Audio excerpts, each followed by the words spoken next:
उधर बड़ी खबर आई यमन से। अमेरिका ने यमन में हूथी लड़ाकों के ठिकानों पर चौथी बार हमला कर दिया। दावा किया गया कि अमेरिकी लड़ाकू विमानों ने यमन में घुसकर एयर स्ट्राइक की। इस एयर स्ट्राइक में 1 दर्जन से ज्यादा ठिकानों को बर्बाद कर दिया गया। इस हमले के बाद हूथी लड़ाकों ने अमेरिका से बदला लेने की धमकी दी और साफ कह दिया कि लाल सागर में उनके हमले जारी रहेंगे, क्योंकि अमेरिका ने 1 हफ्ते के भीतर चौथी बार हूथी लड़ाकों के ठिकानों पर कहर ढा दिया।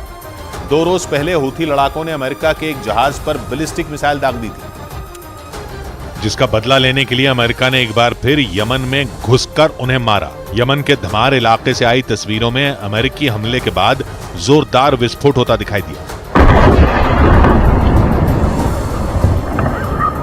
धमाके के साथ ही ऐसी रोशनी हुई कि कुछ देर के लिए रात का अंधेरा गायब ही हो गया। न्यूज एजेंसी रॉयटर्स के मुताबिक अमेरिका के लड़ाकू विमानों ने लाल सागर में मौजूद उसके एयरक्राफ्ट कैरियर से उड़ान भरी। इसके बाद वो एक एक कर सीधा यमन में घुस गए और वहां अलग अलग इलाकों में मौजूद हूथी लड़ाकों के ठिकानों पर बम बरसाने शुरू कर दिए। दावा किया गया कि अमेरिकी लड़ाकू विमानों ने कुछ ही देर में 14 ठिकानों को तहस नहस कर दिया।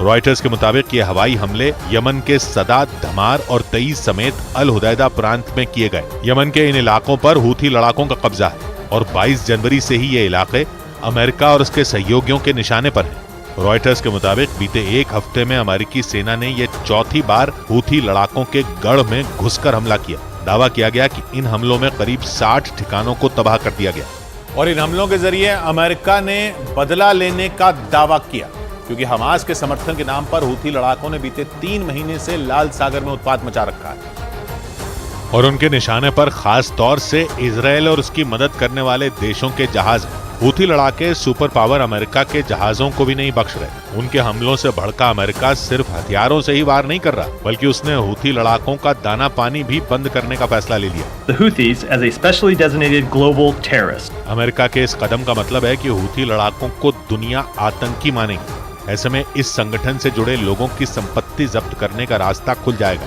यही नहीं, उन्हें मदद के तौर पर जो हथियार मिलते हैं उन पर भी रोक लगाई जा सकेगी। लेकिन अमेरिका के इस कदम से हूथी लड़ाके बुरी तरह भड़क गए। इस फैसले के कुछ घंटे बाद ही उन्होंने अमेरिका के एक और जहाज पर मिसाइल और ड्रोन से हमला कर दिया।